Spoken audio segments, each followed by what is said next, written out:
தேடணும். பிரச்சனை எவ்வளோ இருந்தாலும் நீங்க தேடுறது நிறுத்தக்கூடாது.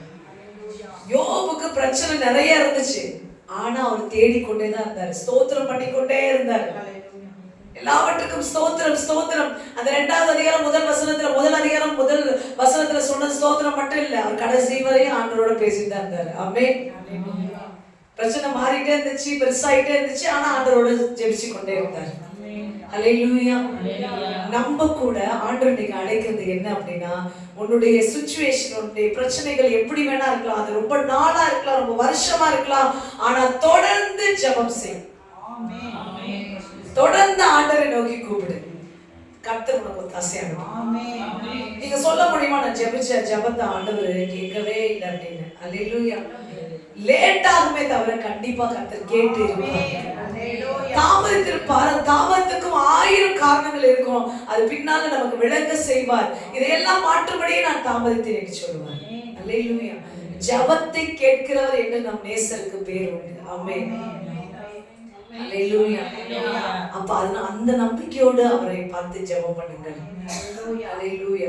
நிச்சயமா நான் அவர்கிட்ட ஜெபிச்சிட்டேன், அவரை ஜெபத்தை கேட்பார். அவர் என்ன, என்னுடைய கூப்பிடுதலின் சத்தத்திற்கு, கூக்குரலின் சத்தத்திற்கு அவர் பதில் கொடுப்பார். ஆமென்.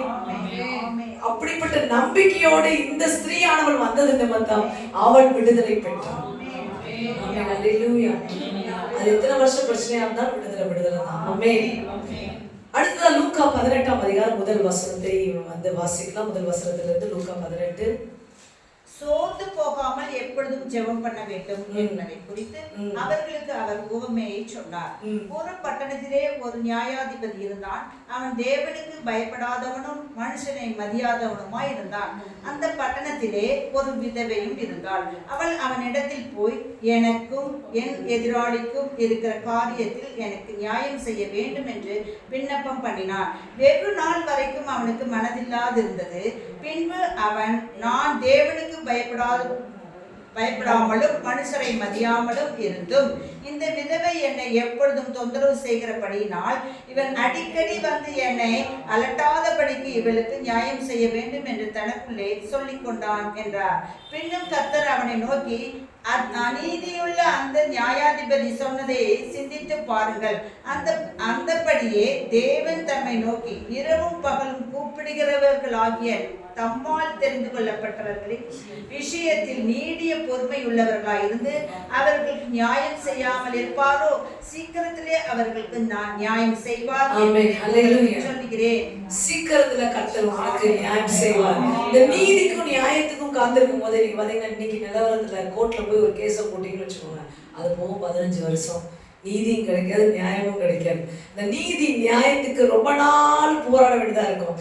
இங்க ஆண்டவர் ஒரு ஓமை அதுக்கு தான் சொல்றாரு. அப்படி நீதி நியாயத்துக்கு காத்திருக்கும் போது இருதயங்கள் சோர்ந்து போக நிறைய வாய்ப்பு இருக்கு. இந்த விதவையான ஸ்திரீக்கு ஒரு நியாயம் கிடைக்குமா? ஒருத்தவங்க பின்னாடி ஒரு 4-5 பேர் நல்ல பலமானவங்க இருக்கிறாங்கன்னா வந்து அது அவங்க 4-5 பேருக்கு பயந்துனாச்சும் நியாயம் செய்வோம். அல்லேலூயா. விதவைக்கு யாருமே கிடையாது, அவளுக்கு எந்த ஆதரவும் கிடையாது. அவளுக்கு எப்படி ஒருத்தர் நியாயம் செய்ய முடியும்? அந்த ஊர்ல இருக்க நியாயாதிபதி ஏற்கனவே அநீதியான காரன், அவன் நியாயம் உள்ளவனும் கிடையாது. ஆனா அவன் அநீதியா இருந்துட்டு போனாலும் பரவாயில்ல, எனக்கு நியாயம் வேண்டும் என்பதில் அவள் உறுதியா இருந்து சோர்ந்து போகாம அவள் அந்த அநீதியான நியாயாதிபதியை நாடி அனுதினமும் அவளை தொந்தரவு செய்து கேட்டுக்கொண்டே இருந்தார். அதனால அந்த அநீதியான நியாயாதிபதி என்ன முடிவு செஞ்சா, இவளுக்கு நான் நியாயம் செய்யணும். அல்லேலூயா. இவளுக்கு நான் நியாயம் செய்யணும். அநீதியானவனே என்ன சொல்றான், நியாயம் செய்யணும். ஆண்டு சொல்றாரு, பாத்தியா, நீ தொடர்ந்து கேட்கும் போது அநீதியா இருக்கிற அவனே நியாயம் செய்வான். நான் நியாயமுள்ள நியாயாதிபதி, நீ தொடர்ந்து என்னை நோக்கி நீ கூப்பிடும் போது நான் நியாயம் செய்யாம இருப்பேன். நான் சீக்கிரத்துல செய்வேன். அவன் கூட தாமதிக்கலாம், நான் உனக்கு சீக்கிரத்துல நியாயம் செய்வேன். அல்லேலூயா. வார்த்தையை குறி எழுதி வைத்துக் கொள்ளுங்க. கர்த்தர் உங்களுக்கு சீக்கிரத்துல நியாயம் செய்வார். ஆமென். ஹல்லேலூயா. சோர்ந்து போகாமல் ஆண்டவரை நோக்கி கூப்பிடுங்க. இரவும் பகலும் அவள் கூப்பிட்டு கொண்டிருந்தாள், ஆண்டவரை நோக்கி கூப்பிட்டு இருந்தார். நீங்க சோர்ந்து போகாதீங்க. நான் கூப்பிடுறது மட்டும் தான் என் வேலை, ஜெபிக்கிறது மட்டும் தான் என் வேலை, செய்யறது அவர் வேலை. ஆமென். ஹல்லேலூயா. அது காலையில கூப்பிடுறேன், மாலையில கூப்பிடுறேன், மத்தியானம் கூப்பிடுறேன், தோடும் போதெல்லாம் கூப்பிடுறேன், ஆனா செய்ய போறது அவர்தான். ஆமென். அவர் எப்ப செய்யறாலும் செய்யணும். நான் கூப்பிடுறத நிறுத்த மாட்டேன். பத்திமே குருடன் தொடர்ந்து எல்லாரும் சொல்றாங்க, அவரை தொந்தரவு பண்ணாத, சத்தம் போடாத, ரொம்ப ஏன் அன்னைக்கு கூட சொல்லிட்டு இருக்கலாம், நீ ஏன் இப்படி போட்டு உன்னை வருத்திக்கிற, நீ ஏன் அப்படியே கூப்பிடுற, இப்படியே ஆண்டோட்ட நீ வந்து வணக்கம் செய்யற, இப்படியே தேவனை ஆராதிக்கிற, இந்த மாதிரி ஏன் உன்னை நீ கெடுத்துக்கிற, அப்படி இப்படி எல்லாம் சொல்லலாம். ஆனாலும் அந்த பத்திமை கேடு என்ன சொன்னாரு, நான் அப்படி சொன்ன பிறகு இன்னும் அதிகமா கூப்பிட்டாரு. எனக்கு வேண்டியது என் தேவனுக்கு தான் இருக்கு. எனக்கு வேண்டிய விடுதலை, எனக்கு வேண்டிய நன்மை, எனக்கு வேண்டிய ஆசீர்வாதம் அந்த இயேசுகிட்ட தான் இருக்கு. அந்த இயேசு இப்பொழுது என் பக்கத்துல இருக்காரு. இந்த தருணத்தை நான் விட்டேன்னா நான் எல்லாத்தையும் இழந்து போவேன். அதனால நான் உரத்த சத்தமாய் கூப்பிடுவேன் என்று கூப்பிடுவேன். ஆமென். ஹல்லேலூயா. கர்த்தருக்கு ஸ்தோத்திரம். Thank you Jesus. அப்படி நீங்க இடைவிடாமல் உரத்த சத்தமாய் கூப்பிடுங்க. அன்றைக்கு பத்திமே கூடுடைய கண்களை திறந்தார். ஆமென். உங்களுக்கும் செய்வார். ஆமென். இந்த விதவைக்கு நியாயம் விசாரித்தார், உங்களுக்கும் நியாயம் செய்வார். ஆமென். உங்களை குணமாக்குவார், சுகமாக்குவார். ஆமென். யார் என்ன சொன்னாலும் நீங்க ஆண்டவரை நோக்கி ஜெபிக்கிறதை நிறுத்தாதீங்க. அல்லேலூயா. உங்க இருதயம் சோர்ந்து போனாலும் கர்த்தரை நோக்கி பலனை கேட்டு திரும்பவுமா போய் அவர் சமூகத்தில் உட்கார்ந்து ஜெபிக்க ஆரம்பிங்க. ஏனென்றால் இடைவிடாத ஜெபம் வெற்றியை உங்களுக்கு கொடுக்கும். கண்டினியூஸ் பிரேயர் தான் உங்க வாழ்க்கையில வெற்றியை கொடுக்கும். ஆமென். ஹல்லேலூயா. அற்புதங்களை நடத்தும். ஆமென். சோ கர்த்தர் இன்னைக்கு உங்களை எப்பொழுதும் ஜெபிக்கிறவர்களாக இருங்கள் என்று சொல்லுகிறார். ஆமென். என்னை நோக்கி விண்ணப்பங்களை தெரியப்படுத்துங்க. அதனுடைய ரிசல்ட்டை பத்தி நீ யோசிக்காத. ஒருவேளை உனக்கு நல்ல விசுவாசம் இருக்குன்னா நல்ல ரிசல்ட்டை எதிர்பாருங்க. உனக்கு அவிசுவாசம் இருக்குன்னா ரிசல்ட்டை பத்தியே யோசிக்காதீங்க. ஆண்டவர்கிட்ட சொல்லிட்டு அவர் என்ன செய்வாரோ செய்யட்டும். அல்லேலூயா. அப்படினாச்சும் வந்துருங்க. அல்லேலூயா. அவர் என்ன செய்வாரு? அழிக்கிறவர் இல்லை. அல்லேலூயா. காக்கிறவர், உருவாக்குகிறவர். அவர் அதான் செய்வார். ஆமென். ஹல்லேலூயா. மூன்றாவதாக எஸ்தர் புஸ்தகத்துல பார்த்தோம்னால் ஒரு எதிராளி ஆமான் என்ற ஒருவன் எப்பொழுதும் திட்டமிட்டு கொண்டே இருக்கிறான். எஸ்தர் யூத ஜனங்களுக்கு எதிராக பல திட்டங்களை போடுகிறான். ஹல்லேலூயா.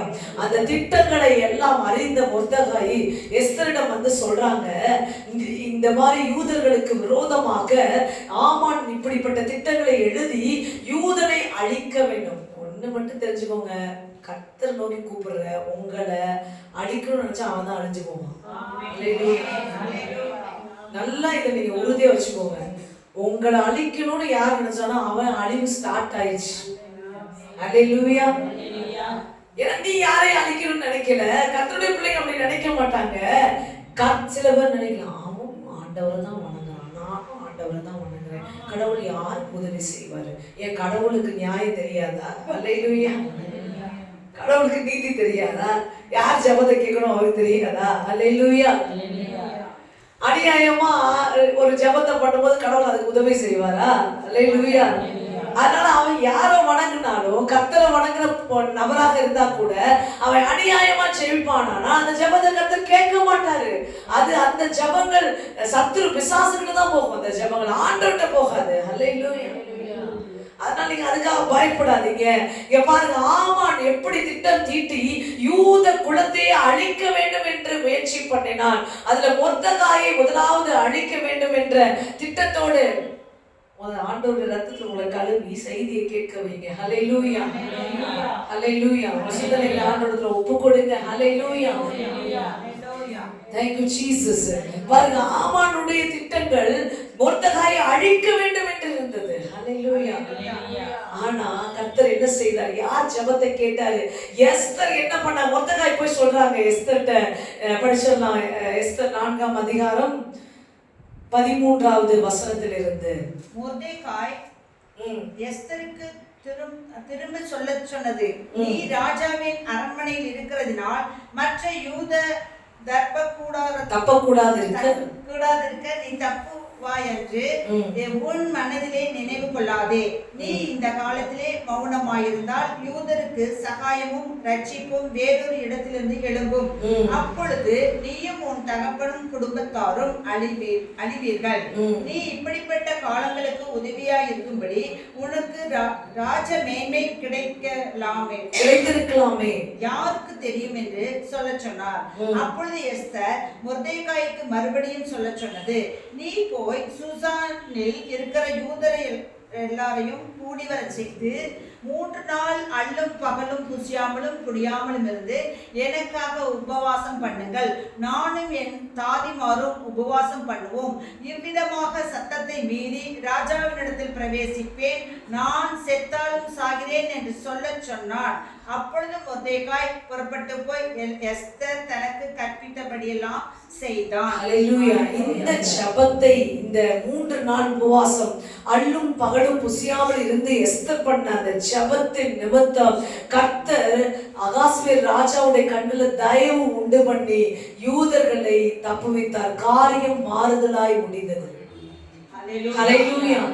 ஆமா, நினைச்சா அழிச்சிருவோன்னு, ஆனா ஆண்டவர் அதை அழியாதபடி காரியத்தை மாறுதலாய் முடிய பண்ணினார். ஆமென். பூர் என்னும் நாளை குறிச்சு வச்சு, இந்த நாளுக்கு மேல நீ எப்படி நிக்கிற அப்படின்னு ஒன்று சொன்னா அந்த நாளுக்கு அப்புறம் அழிஞ்சு போயிடுவான். ஹல்லேலூயா. நீ என்ன பண்ணணும்? கர்த்தரை நம்பி நிற்கணும், கர்த்தரை நோக்கி ஜெபிக்கணும். ஆமென். முதல்ல அதான் சொல்றாங்க, நீ உனக்கு இந்த சமயம் நமக்கு ராஜ வேணும், உங்களுக்கு இயேசு கிறிஸ்து சொந்த ரட்சகரா கிடைச்சது இந்த மாதிரி ஆமான அழிக்கிறதுக்கு தான். அல்லேலூயா. நீங்க கர்த்தருடைய பிள்ளையா இருக்கிறது, நீ கர்த்தருடைய பிள்ளைன்னா நம்ம கர்த்தர் யாரு? ராஜா.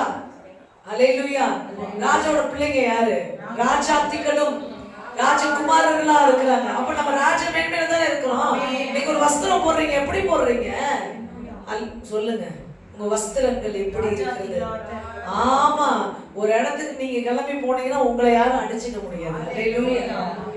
ஆமா, அப்படிப்பட்ட ஒரு ராஜ வஸ்திரங்களை போடுறீங்க. இதெல்லாம் எப்படி வந்தது? தேவனிடத்துல இருந்து வந்தது. ஆமென். அல்லேலூயா. இந்த ராஜ மேன்மை உனக்கு கிடைச்சது எதுக்கு தெரியுமா? உன்னுடைய ஜனத்தை, உன்னுடைய குடும்பத்தை நீ ஆமானின் திட்டங்களில் இருந்து தப்புவிக்கும்படிதான். ஆமென். அல்லேலூயா.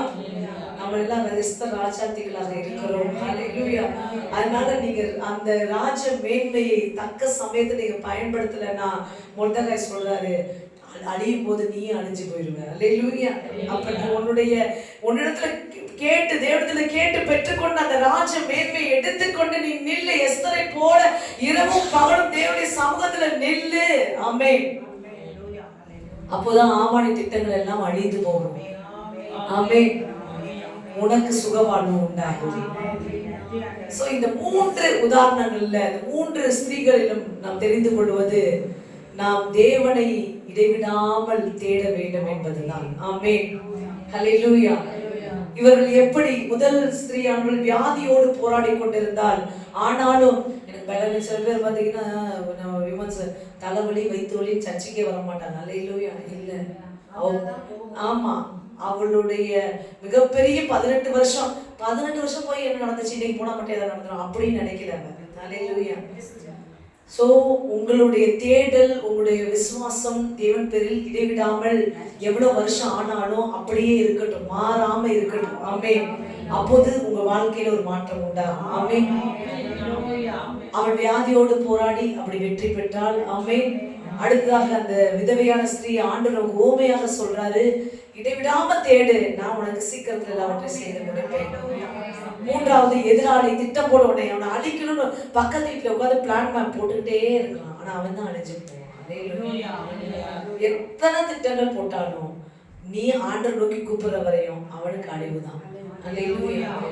நீ அதனால சில நேரம் நீ கூப்பிடவே கூடாதுன்னு அவன் திட்டம் போடுவான். அல்லேலூயா. அவன் நீ ஜெபிக்கவே கூடாது, நீ கர்த்தரை நோக்கி தேடக்கூடாது, நீ சபைக்கு போக கூடாது, ஊழியர் செய்யக்கூடாது, ஆராதனை பண்ணக்கூடாதுன்னு திட்டம் போடுவான். ஆனா அதையும் நீங்கள் உடைத்தீங்க. உங்களையும் உங்கள் தகப்பனையும் யாரால பிரிக்க முடியுமா? இந்த உலகத்துல இருக்க தகப்பனையும் உங்களை அதை பிரிக்க முடியும், நீங்க ஒத்துக்குவீங்களா? முடியாது. அது கூட அவன் போற திட்டம் படிக்காது.